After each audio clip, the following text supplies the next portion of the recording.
va uning yozgan asarlari haqida suhbatlashamiz. G'ofur G'ulom 1903-yilda Toshkent shahrida tavallud topgan. U o'zbek xalqining mashhur shoiri va yozuvchisi hisoblanadi.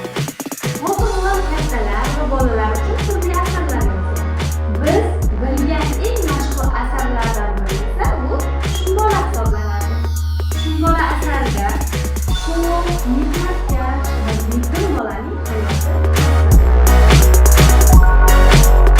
Shumbola asarining bosh qahramoni kim? Qoravoy. G'ofur qachon tug'ilgan?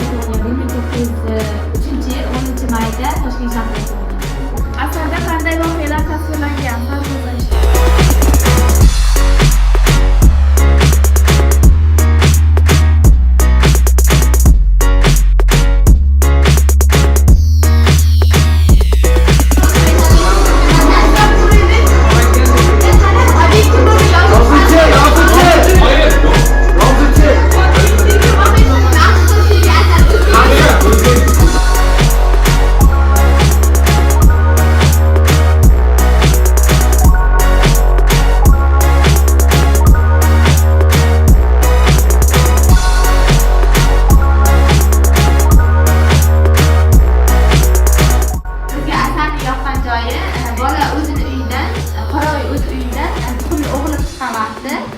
Jo'ralari bilan narsa pishirmoqchi bo'ladi. O'sha vaqtda onasi uni boshqa bir o'rgada tuxum o'g'irlab chiqqani.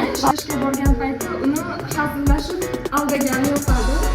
Bu yerda molingiz yonib ketdi, butun mol-mulkingizdan ayirib yuboringiz degan paytda Shumbolani kulib chiqqani yopadi.